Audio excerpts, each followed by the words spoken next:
pointers on the President's speech that he delivered in the joint House sittings, Mr. Speaker.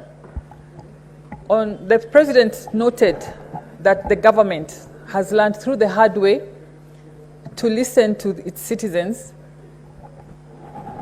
on the issues they're raising from time to time, and that he acknowledged the mistake that we had done, for example, when we attempted to pass the Finance Bill 2024, we did not carry the whole country with us. We did not take time to communicate and to let them know the very good and very gainful steps that we were going to achieve and make through that bill, Mr. Speaker. And so the President noted that we need to, and that was the mood of his speech, that he wanted the whole country to know the steps that we are making. Mr. Speaker, the step that we are making in the health sector is revolutionary. And for the first time, I heard the President refer to it as Taifa Care. And I was seated next to Senator for Nakuru, Senator Tabitha Keroche, and I was telling her, if it was a selfish leader, they would have called this insurance Ruto Care, because the changes that are going to be effected by these laws that we passed in this very house are revolutionary, and they are going to be a game changer. They are actually a game changer when finally implemented. Mr. Speaker, we as politicians are called upon from time to time to help our people whenever they have a family member going through health issues, and it was very expensive to treat our people in the past. I remember when we were campaigning, when we were going to the people, giving them the promises of what we were going to do, the President time and again made reference to this social health insurance fund and how it was going to work, that it was pegged on what you're earning. Today, we are charged 2.75% of your gross income. Personally, I was charged in October. I paid 32,000, up from the 700 that I was paying before. I'm sure those who earn less, the bottom deduction is 300 shillings, down from 500 shillings, Mr. Speaker. And that means that when all Kenyans are covered comprehensively, we will have less harambes to attend to. We cannot complain about the 32,000 shillings that we are getting deducted, because that is just a drop in the ocean compared to what we give every day through M-Pesa, through physical harambes, and assisting other people sort their health issues. I don't know if Kenyans know that previously you could find somebody stabbed by the roadside and you could not dare take that person to hospital because you would have to cover their costs. Under the Social Health Insurance Fund, you can freely take that person to hospital for emergency care because they are covered. The chronic illnesses are also covered.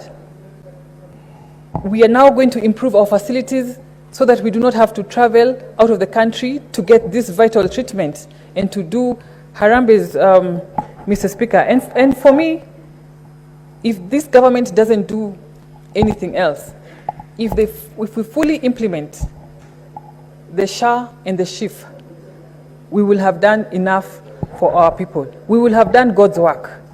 Because to me, as a leader, that is what we are called to do. Mr. Speaker, the President also took his time to reassure Kenyans that the housing project, apart from employing many youth, that it's going to have houses available to its citizens in an equitable manner. That there will be no favoritism, and he encouraged as many people, as many Kenyans as possible to apply for these houses in an open platform where it's not a physical kind of application, so there is no favoritism. It is a fair platform, Mr. Speaker. Mr. Speaker, the President also noted the steps we have made. We having young Kenyans get gainful employment and meaningful employment abroad. Previously, we used to export labor. We used to export a lot of unskilled labor in the Arab countries mainly. But because of the involvement of the government, we're having bilateral negotiations, and we are onboarding new countries that we have never had relations before, like Jordan and others, Mr. Speaker. And Kenyans should take advantage of this to get skilled jobs, to export skilled jobs out of the country, Mr. Speaker. I'm glad that the President talked about the abductions. It has been a cry in the country, and he clarified that mainly what was being called abductions was either normal arrests, and he was very clear that he was not making excuses for illegal arrests, Mr. Speaker. The President also talked about femicide. It has been an issue in this country. At the same time, as a society, we have to be very careful so that this fight against femicide doesn't turn out to be lynching of the boy child.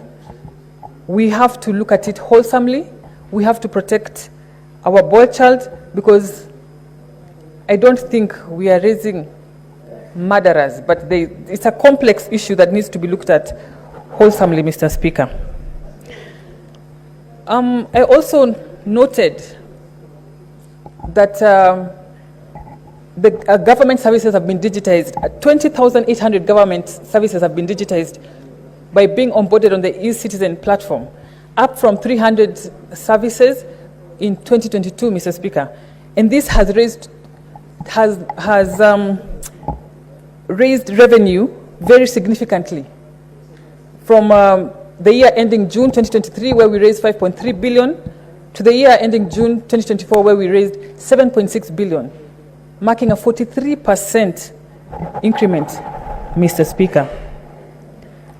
On corruption, the President had a lot to say about corruption, but what I remember is he threw the ball to both houses, and particularly told us to hasten on passing of the conflict of interest bill, which is squarely in our hands, Mr. Speaker.